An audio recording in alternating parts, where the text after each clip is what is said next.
can leave this city. Let's drive to the open air. Yeah, the countryside is so pretty, with the wind blowing in your hair.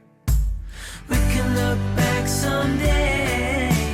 Baby, don't you understand that we only get one life? I wanna make it count, honey. Come on now and take my hand.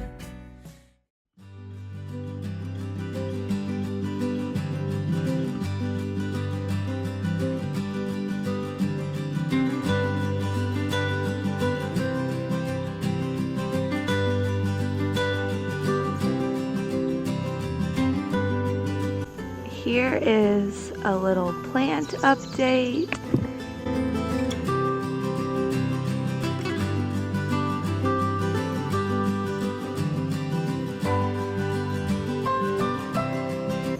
Are you holding the fishing pole the right way? Fishing this way is stupid and uncomfortable. Are you fishing the right way or the wrong way? I guess the right way, but I don't like it, so I'm probably gonna switch it back. If you follow our TikTok, I posted a video the other day. It was like an update on the neighbors, but in the background, Cody was fishing and there was a little Easter egg in it because he was fishing the wrong way and everybody caught on. Yeah, I don't know if you know this, but the fish really care a lot if your pole is facing this way instead of this way. They will not bite the lure if you have it facing this way. It's impossible. So you have to use it this way. Pro tip. He's being sarcastic. Very. Good morning, Anya. Good morning, Tubbers. Good morning. To finish up our solar panel mounts. I know a couple people have said that it's not worth it to do tracking, and it might not be, but I guess we'll test it and find out afterwards. Like, very new to us. So we read a lot of y'all's comments, we do a lot of research based on a lot of y'all's comments, and then just kind of plan and align from there. But this is all new to us. We've never done anything like this before. Our last house was hooked up to main power, so you know, this whole system, no offense babe, I completely believe in you, you never failed me, but this whole system could completely fail, and that's okay, and we just start over and just try something else. Yeah, at the end of the day, if it's not worth it to do tracking, we'll just add a couple more posts and then it'll stay fixed. But a lot of the reason that we want to do tracking is because we still kind of have a smaller solar setup, I guess you could say, as far as we only have one set of golf cart batteries. So a bunch of 6-volt batteries wired up to be one big 48-volt battery. So we only have about 190 amp hours of power usage, and really it's about half that because we don't want to fully discharge the batteries, because then that takes away from the life capacity or life expectancy, whatever you want to call it. So a lot of the reason we want to do tracking is because we need that power to start early in the morning and to go throughout the day into the evening, because that keeps our batteries charged, and then that takes away from the battery that we have to use, so it's more likely to be able to last through the night and not need power banks or anything like that. So we're hoping it'll be worth it, but I guess we'll find out. Let's finish her up.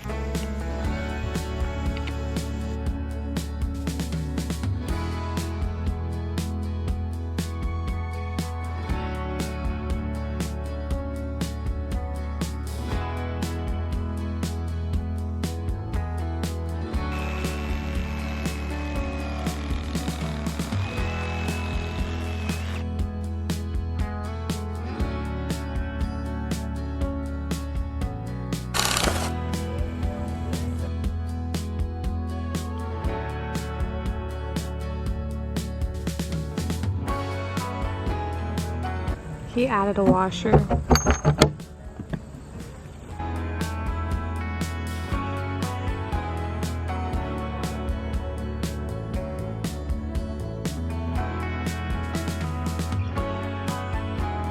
Okay, both teeter-totters are on, and now he's going to work on the bracing, but we're starving, so I'm gonna go make some lunch, so we'll catch up with him in just a little bit. So it's a hot one today and we are starving, so I'm gonna whip up some salads because that just seems like the only cool and refreshing thing to eat right now for lunch. Anytime I'm making a salad, I'm basically just cleaning out my fridge of all of the veggies that need to be eaten, And while I was prepping everything, Cody boiled some eggs and also fried up some bacon to throw in. I really just need to throw in the towel and get a salad spinner, but until then, washing them like this is perfectly fine. But enough about my salad, let's talk about this awesome knife that I'm sure y'all have seen me use over the past couple weeks. So this knife is made by Husk, and thank you to Husk for sponsoring today's video. I've really been getting into cooking and baking, and part of that is learning how to chop properly, which is something that I really struggle with. The curved blade makes chopping way easier. This knife is made of stainless steel and has a 38-degree blade, aka it's extremely freaking sharp. Unlike most knives, I've used my Husk every single day for over a month now, and it is still just as sharp as the day I first got it. Currently, Husk is offering y'all 70% off on their knives, and you can test it with a 30-day money-back guarantee. You can check out all the details and find the link in the description below.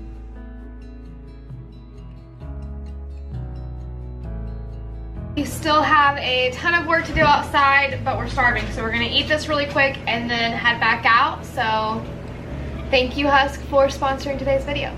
And thank you, babe, for making dinner, or lunch. You're welcome.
I'm gonna add a few more braces, but we'll see you in a few. Alright, so now we're gonna build the frame that the panels are gonna actually sit on.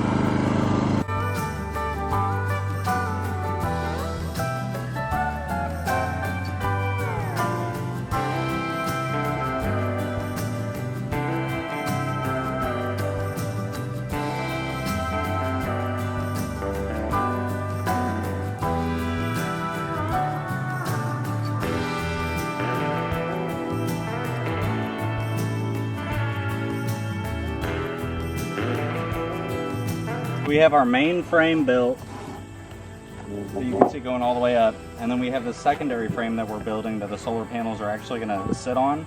That way this frame will be able to be tiltable, so we can change it for the sun's angle.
So the last thing I have to do is hook the wires up to the combiner box, but unfortunately whenever I cut the wire running from the inverter to the combiner box, I cut it about a foot short, or a couple feet short I would say.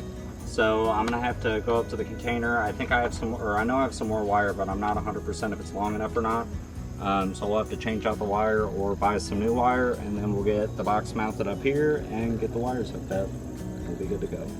A comment that we get quite often, and I got it recently, so if I can find it, I'll add it in here. If not, it goes along something like, I see all these YouTubers try to go solar and then they always end up having to go back to on-grid because it's either too expensive or just not successful. If you're trying to build your entire solar setup around the life that you currently live, it's going to be quite pricey. You're going to need more than likely, and it's just, honestly, it's just not realistic. But if you build your house with the intention of running solar, then it's quite cost effective. I'd say we've spent, I think we came up to like $3,000, a little over $3,000. Yeah, we're about even of what it would cost to run conduit to the pole. I think we're about $3,000 to $3,500 right now. That's a very rough number, but around there. And then that's about as much as it would cost to run conduit from the house to the pole. There's a whole bunch of birds going by, but and now we don't have a power bill, so it's great. We could keep the same setup that we currently have and live off of it for, you know, a long period of time and not have any issues at all, but we will continue to upgrade it and purchase more panels, purchase more batteries, and just overall make it a more improved system over time. But for right now, she works great, and I can run my dishwasher and my washing machine and vacuum my house all at the same time and not have any issues, so I'm a happy girl. I was right, I did have some extra wire. So I was able to find a spot where I could get the panel wires short enough to be able to connect to the combiner box. So I got the box mounted to the top of the southern pole and then got the wires connected to it. And then right now I'm running new wire to go from the combiner box to the house. And this is actually direct burial wire. So I have some leftover conduit. I just got to get a couple fittings, but I'm probably gonna throw that conduit on this pipe or on this post and then run the wire through that conduit, but then we'll directly bury the rest of the wire straight to the house.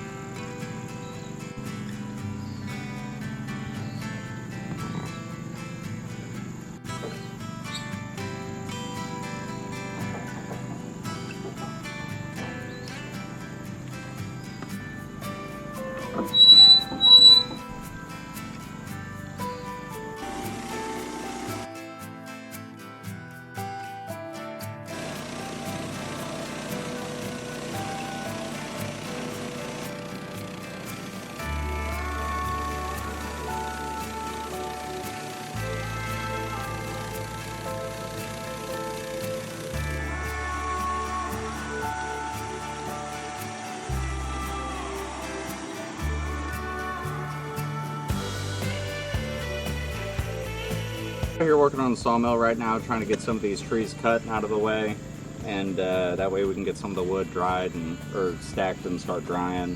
But I gotta turn this log right now because it's a little curved at the end, so it goes too far to the side for my saw to be able to cut it. So normally I get it cut down more so that way it's flat all the way across and we still don't have these low spots of bark, but I can't. I gotta turn it first, so it is what it is.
So we start off by milling our wood into cants, which are basically big square logs, and then we cut our dimensional lumber from there. And the reason being is that it's just easier to get dimensional lumber from a cant than it would be to try and create slabs and then cut those slabs into dimensional lumber. We're hoping to put some sort of drying shed or drying area over here pretty soon, but now that the sawmill is up and running, we're probably going to cut some green lumber. I know it's not recommended, but cut some green lumber so that way we can go ahead and put a drying shed out, which it'll be fine. We just got to account for shrinking.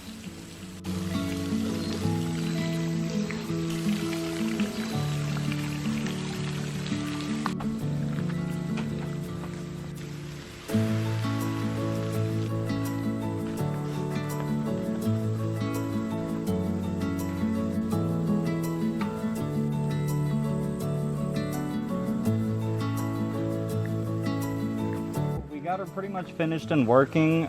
We do still have to do a couple more things to it as far as add some more bracing and attachments so we can tilt the panels up this way. But other than that, it's pretty much good to go. And then we'll probably cut a couple feet for each side. That way for like right now, whenever it's just the middle of the day, we can support each side. That way it's not sagging or, you know, putting too much weight on it or anything like that. And it also makes it a little more stable for the wind. And yeah, that pretty much brings us to the end of today's video. We are, I don't know, what are we doing next? Resting today because my back hurts. Yeah. I need to catch up on a lot of work, a lot of behind the scenes type things like editing emails, just a lot of stuff like that. Cody pinched a nerve yesterday, and I'm not a chiropractor, so even though I tried, I'm not helping any, so he needs to relax, and it's hot out, so enjoying this nice AC we have indoors pretty much. For sure. I really want to get my ducks out of the house. I know I say that every freaking week, but every week I think they're gonna get feathers, and every one week has feathers, one almost started quacking today, so. So as you can see, she's starting to get some of her feathers on her back wings a little bit, but she's still pretty fluff the rest of her. So she's not quite ready to go outside yet, but ooh, she did start quacking this morning though.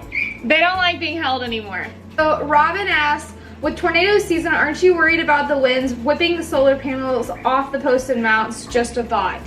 Which is definitely a concern because we do have some pretty crazy tornado weather, but for the most part, our wind, honestly, we haven't really had a whole lot of problems with tornadoes where we're at specifically, but with the way the wind typically blows on our property, the house will actually protect the solar panels from the wind. So that definitely helps, and then we'll be able to add some support feet on each side of it to be able to stabilize it in bad weather and things like that. And Dale asks, when are you going to paint the outside of your house? So, this is actually something that I want to do very soon. We want to start working on the underskirting of the house and insulating that and enclosing that. Now that we have the sawmill up and running, we're going to probably cut wood for that and start enclosing that. But prior to that, we need to paint the containers. So I would say here in the next... hopefully the next month or two. Yeah, is the goal. So still playing around with what color I want. Yeah, and I still need to do a little bit of research into what kind of paint would be best for containers. So if you have any suggestions, I'm open to hear it. I like white, but I don't want white, even though white would probably be most efficient for the house. Probably gonna end up be doing blue, but yeah, in the next couple months I'd say. Also, if I don't make eye contact and I'm looking around, it's because the viewfinder broke on the camera and it's so expensive to fix, so I'm not gonna fix it, and it's so confusing to look at, so I cannot look at it. Camera. Yeah, so I'm gonna be saving up for that, but yeah.